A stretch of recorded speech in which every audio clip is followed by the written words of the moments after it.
When I was working for him, I was painting his bathroom and, hanging wallpaper and stuff like that.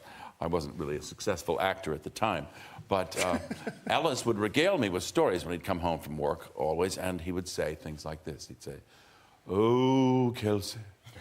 Kelsey Grammer spent over 20 years playing Frasier Crane. When it came time to end the show in 2004, he knew exactly how the story should finish. He wrote an entire finale built around a different kind of goodbye. NBC executives took one look and refused to film it. They wanted something safer, something that wouldn't leave audiences feeling uncomfortable. Grammer's version had no flight to Chicago, no romantic reunion, no clean exit. Instead, it showed Frasier trapped in Seattle, wrestling with choices he couldn't undo. At 70, Grammer is finally explaining why he fought so hard for that ending and why the network was so afraid to let him tell that story. Kelsey Grammer's story begins in the warm air of the Virgin Islands, where he was born on February 21, 1955, in Charlotte Amalie. His father ran a coffee shop and bar called Greer's Place, and his mother danced in the local shows, so the nights around him were always full of music and voices. He grew up hearing calypso rhythms and reggae drifting through the streets, and he watched crowds gather for bright festivals that colored the island. His mother often brought him along to her performances, and while he sat backstage watching her dance, something inside him started to wake up. He liked how the lights hit the stage. He liked how people changed when they stepped into a role. Those early moments wrapped themselves around him, and slowly he began to imitate the performers he saw. It felt natural, as if the stage was calling him even before he understood what acting really meant. Everything shifted when he was only 2. His parents separated, and his mother packed their things in a hurry and left the islands with Kelsey and his little sister Karen. They moved to New Jersey. Far from the warm nights he remembered, life became tougher there. His mother worked 2 or 3 jobs at a time, trying to keep the family afloat in a small apartment that carried the weight of her exhaustion. His father stayed behind in St. Thomas, and that distance created a quiet ache in Kelsey's chest. As he grew older, he kept wondering why his family had split apart so violently. Still, even with the tension at home, his mother pushed him toward the arts. She brought him to community plays and small theaters, and he felt something steady inside him each time he watched someone perform. The stage became the first place where his feelings made sense. By the time he was 5, he was already trying to copy the routines he had watched in the Virgin Islands. His mother loved seeing him mimic her gestures, so she encouraged it. At school, the teachers noticed he was different. He did not just say lines, he lived inside them. That talent pulled him forward, and soon he was appearing in school plays, then in community shows. When he reached Pinecrest School in Fort Lauderdale years later, he found himself surrounded by teachers who believed he could go far. They pushed him toward bigger things, and their belief eventually carried him to Juilliard, where he studied Shakespeare and learned how to let emotion move through him with precision. He was there with students who would become stars themselves, including Robin Williams. But even in a place built for rising talent, Kelsey found himself sinking under the weight of something darker. He lost his grandfather when he was 11. The man had been steady and warm, and losing him opened a wound that never fully closed. Kelsey began spending more time inside books and plays, especially Shakespeare, because the words felt like a safe place to pour his grief. When he performed those tragedies on stage, the pain inside him had somewhere to go. That grief, though, was only the beginning. In 1968, when he was 13,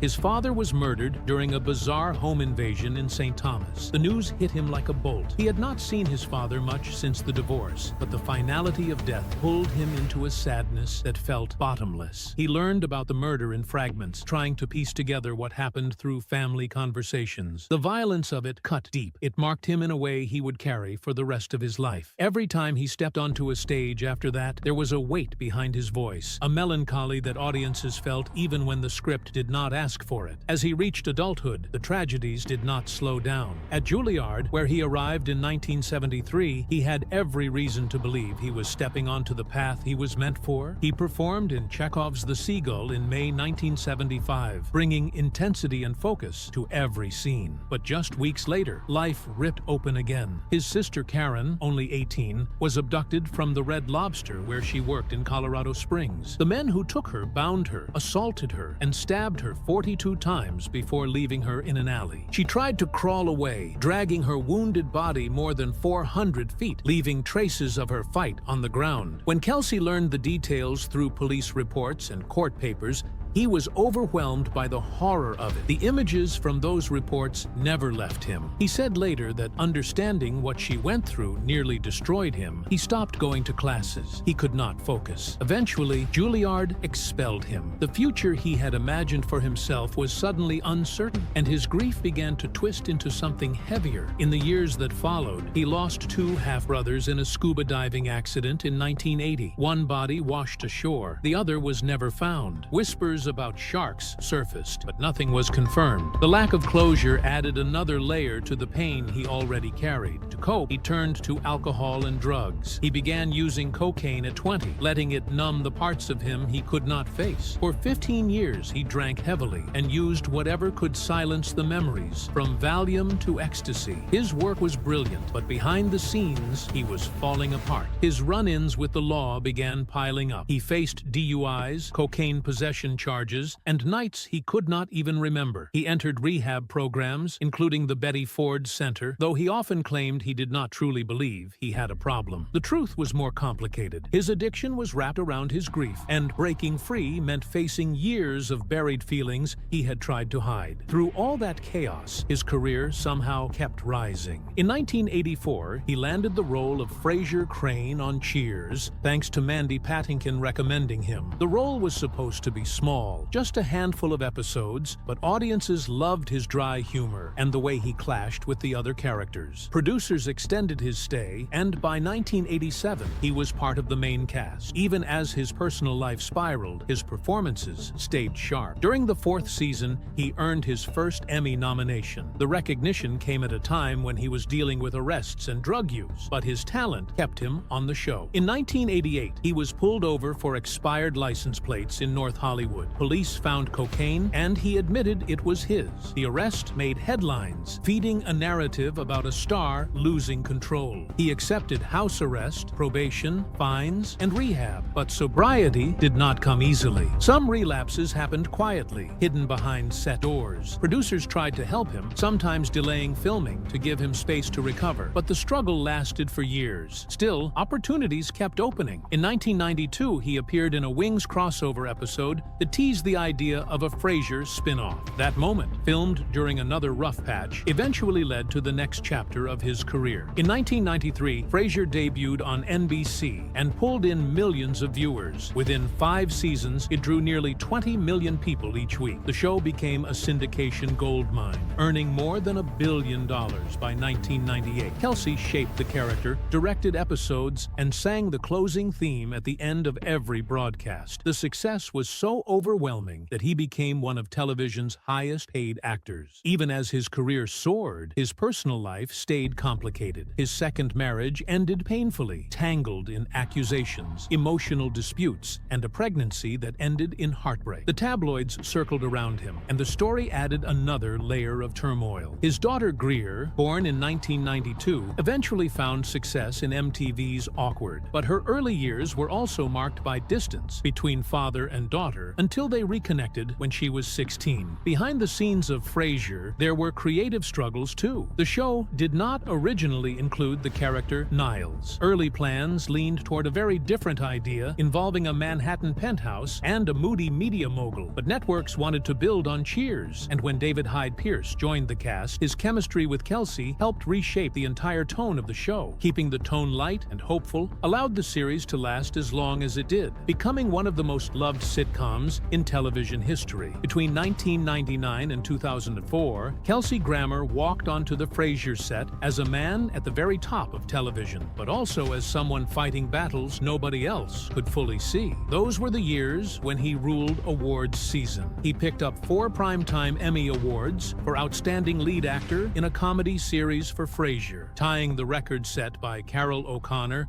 and Michael J. Fox. In 1999, he was nominated for both an Emmy and a satellite award and lost them, which might sound like a small thing for someone that successful, but even those early losses fueled tension behind the scenes. While the world saw a polished radio psychiatrist who always had the right line, people on set saw the other side. Rumors were everywhere about his cocaine and alcohol use, about production delays and interventions. Cast members and producers kept stepping in when his behavior slid out of control, and many linked it back to something much older and darker: the murder of his sister in 1975. That trauma did not start hurting in the 90s. His descent into addiction had begun long before Frasier. It stretched back to the late 70s and carried through at least 15 years of his life. By the time Cheers was turning him into a household name in the mid-1980s, he was already drinking heavily and binging on cocaine every day. Probation reports later described how he had started drinking at just 9 years old, which gives a different weight to all those jokes about sherry and wine on screen. In 1988, he was pulled over in North Hollywood, and the police found a quarter gram of cocaine during a traffic stop. That arrest turned into 30 days in jail, 10 days of highway cleanup, and a mark on his record that did not match his television image at all. 2 years later, in 1990, he was arrested again for cocaine possession. That time, the court gave him 3 years of probation, a $500 fine, and 300 hours of community service. In 1991, he admitted he was still using cocaine, which violated his probation, and added another 2 years. Behind the scenes, as Cheers and then Frasier tried to run like precise machines, his missed rehearsals and erratic moods kept tripping the gears. There were multiple interventions, long talks, pleas from colleagues who could see him wobbling at the edge. He has said that during those years, a voice inside his head kept telling him to stop, but he could not hear it clearly enough. Later, he described those 15 years as years he had simply lost. Then came one of the scariest wake-up calls. In September 1996, he crashed his Dodge Viper in Agoura Hills while driving under the influence. The car went off the road, he suffered cuts and minor injuries, and once again, he was arrested. This time, the consequences did not stay private. He checked into the Betty Ford Center for a 4-week rehabilitation program, and production on Frasier shut down for a month, even though the show was at its peak. Headlines turned his private struggle into public news. The studio and the network issued statements about supporting his recovery. His colleagues rallied around him. For many viewers, it was the first time they understood that the man who played the most controlled character on television was fighting something fierce off camera. Even after that rehab stint, the pattern did not vanish overnight. In April 2003, just as Frasier was moving toward its end, he was arrested in Malibu for driving under the influence. He refused to take a sobriety test and told officers he was only exhausted, but they saw clear signs of intoxication. That arrest extended his probation and added more pressure at a moment when he should have been celebrating a long, successful run. On screen,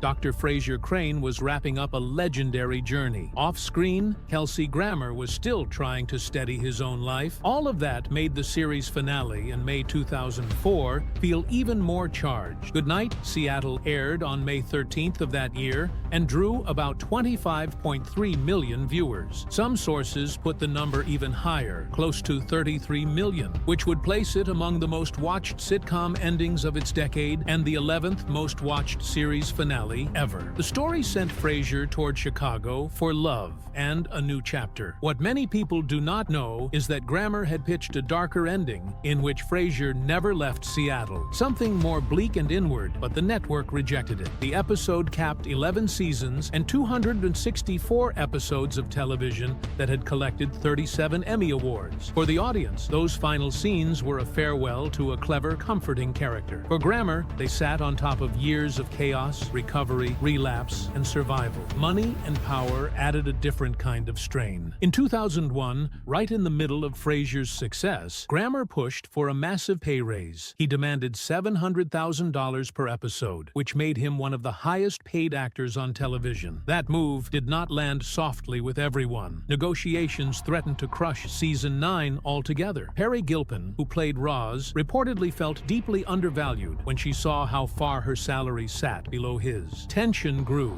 and people on the lot could feel the divide between him and some members of the ensemble. The show went on, but that fight became a turning point. Later, a few cast members suggested said that moment was when the family feel of the set began to crack. At the same time, awards kept coming. In 2001, he picked up his second Golden Globe for Best Actor in a television series, musical or comedy. Another reminder that the industry still saw him as one of the sharpest performers on the small screen. Yet even as he collected trophies for comedy, he was searching for something heavier. That search led him to Boss years later, a Showtime drama that aired from 2011 to 2012. He played a corrupt mayor, battling both political demons and Parkinson's disease. Critics praised his work, and he was nominated for another Golden Globe. He believed in the show so much that he executive produced all 18 episodes, trying to keep it alive. In spite of his efforts, the series was canceled after only 2 seasons, with storylines left hanging. Once again, applause and failure were sitting side by side. His film roles during these years showed the same mix of promise and frustration. When he stepped into the role of Beast in X-Men: The Last Stand in 2006, and then again in Days of Future Past in 2014, the idea seemed perfect on paper. He had the intelligence, the voice, and the gravitas to play Hank McCoy. Instead, many fans and critics felt he had been squeezed into the wrong version of the character. They said this Beast came off as a stiff, nervous scientist with very little presence, instead of the powerful, witty figure people expected. The blue CGI design was mocked as something like a Smurf werewolf, and his fight scenes looked flat and obviously wired. Reviewers complained that he had almost no memorable lines, almost no scenes that truly belonged to him. One summary of the reaction noted that the film sat at about 22% on Rotten Tomatoes, and that the handling of Beast was called forgettable and a waste of a great actor. Grammer later admitted his own disappointment and said he hoped someday for another chance to do the character justice. Comedy kept giving him better tools. In 2007 and 2008, he appeared on 30 Rock as an over-the-top, hilariously unqualified doctor character, and his short run was so sharp that he won the Emmy for Outstanding Guest Actor in a Comedy Series in 2008. It was the kind of polished performance that reminded everyone why he had become a television legend in the first place. Yet, when he jumped into blockbuster action with Transformers: Age of Extinction in 2014, the reaction was harsh again. He played Harold Attinger, and critics dragged the performance as wooden and unconvincing. The movie itself made a fortune at the box office, but many people considered it one of the weakest entries in the franchise, and his character was singled out as one of its soft spots. The score landed around 18% on Rotten Tomatoes. Within a few years, he had gone from an Emmy-winning guest spot in a smart comedy to a heavily criticized role in a giant robot spectacle. That was the shape of his career now. He could shine in one corner of the industry and stumble hard in another. After years of stops and starts, one idea kept pulling him back. He wanted to bring Frasier Crane back to television. He had been pitching some version of a revival since around 2018. Finally, in October 2023, the new Frasier premiered on Paramount+.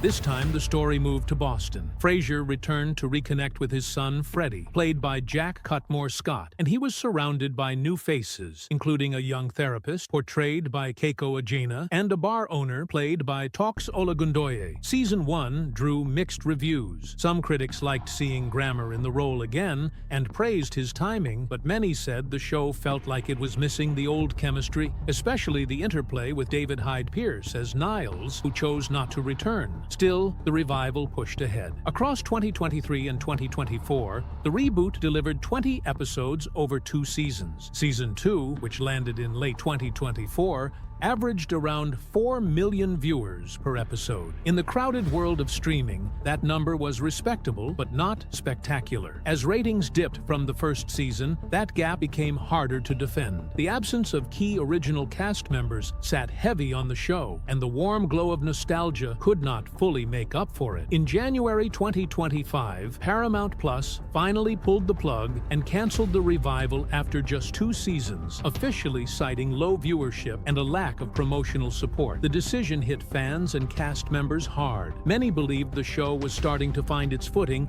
and already had plans for future seasons. Grammer did not stay quiet. He publicly criticized the executives at Paramount, saying that the original champion of the reboot had left the company and that the team who inherited it was never fully invested. He said they made a decent effort, but were not particularly committed to the project. CBS Studios began shopping the series around to other networks and platforms, and Grammer made it clear he still hoped Frasier's story might continue somewhere else. Even as he dealt with that blow, he was already thinking about endings. In November 2025, he gave an interview where he described his ideal final chapter for Frasier. In his version, Frasier would be seen mentoring his grandson, passing on wisdom instead of simply drifting into retirement. He referenced Tennyson's Ulysses and its line about striving, seeking, finding, and not yielding, saying that he wanted the character to feel as if he still had adventures ahead. He revealed that NBC had once rejected a similar legacy-themed idea for the original finale, but he never stopped believing that this was the right way to close the arc. He hinted that if any Cheers cast members ever returned in future stories, it would only be if their presence truly served Frasier's journey. He wanted viewers to feel that this man's life kept unfolding rather than shutting like a door. Running underneath all this work was a personal life that looked just as complicated as any television script. From 1982 to 2011, he married 4 times and became the father of 8 children. His first marriage, to dancer Doreen Alderman in 1982, gave him his daughter Spencer the following year. The relationship fell apart quickly, and they separated after about 2 years, but did not finalize the legal end until 1990. Spencer grew up to become an actress herself, known for series like Greek and for voicing Summer in Rick and Morty. In October 2011,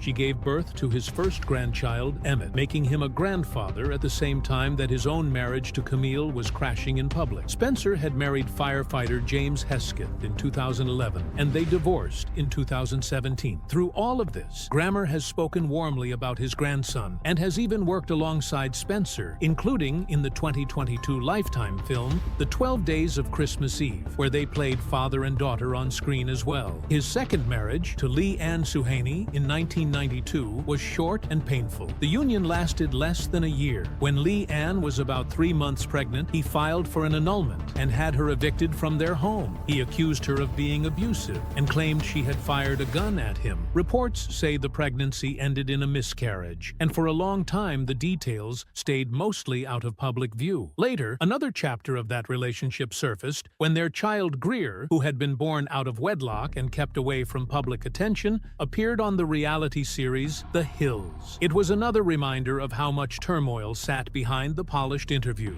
Then came one of the most famous marriages in reality television. In 1997, he married Camille, who the world came to know as Camille Grammer on The Real Housewives of Beverly Hills. They had no prenuptial agreement, which would matter a lot later. The two had 2 children together, Mason and Jude, both born through surrogacy in 2001 and 2004. In July 2010, Camille filed for divorce after discovering his affair with flight attendant Kate Walsh. The split turned into one of the most dramatic Hollywood divorces of its time. Both sides launched accusations in the press. Camille called him a narcissist. He said she filed the papers on the day of his mother's funeral. With Kate, Grammer built what has become one of his longest and most stable relationships. They married in February 2011 and soon began growing their family. Their daughter Faith arrived in 2012. In 2014, their son Gabriel was born, followed by another son in 2016 named Auden, also known as James, whose name honored the poet W.H. Auden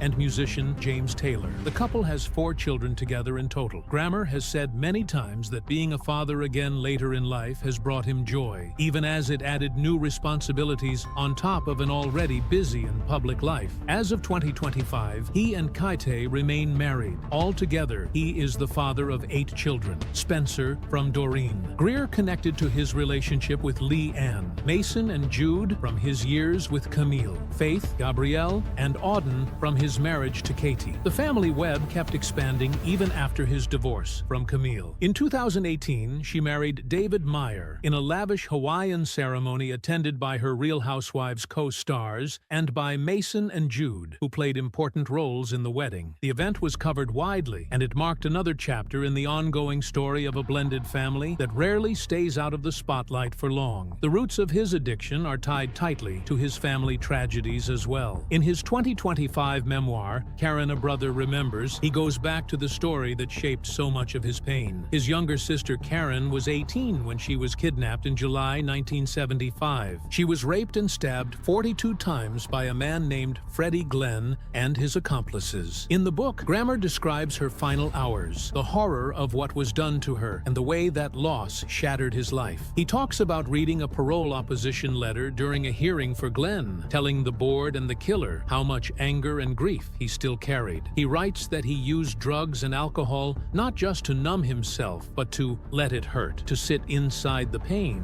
rather than escape it. Part of him, he admits, wanted to give up and go under with that feeling. The memoir makes it clear that recovery for him is not a neat ending, but a lifelong process. Every time the parole system moves or new information appears, the wound opens again. Yet somewhere in the 2010s, he began to pull himself into a steadier place. He has said that faith and a renewed sense of purpose became the spine of his recovery. He speaks of sobriety, not as a finish line, but as a daily decision. Even after long periods without relapse, he stays careful, aware that the urge he fought for so many years never truly disappears. His story of addiction is not a triumphal banner. It is a reminder that survival sometimes means simply continuing to choose the right thing, one day at a time. Into all of this came politics, which added a new kind of turbulence. In 2016, as most of Hollywood stayed firmly away from Donald Trump, Kelsey Grammer went the other way. He publicly endorsed Trump and said he did not have a lot of problems with his policies. He voted for him in 2016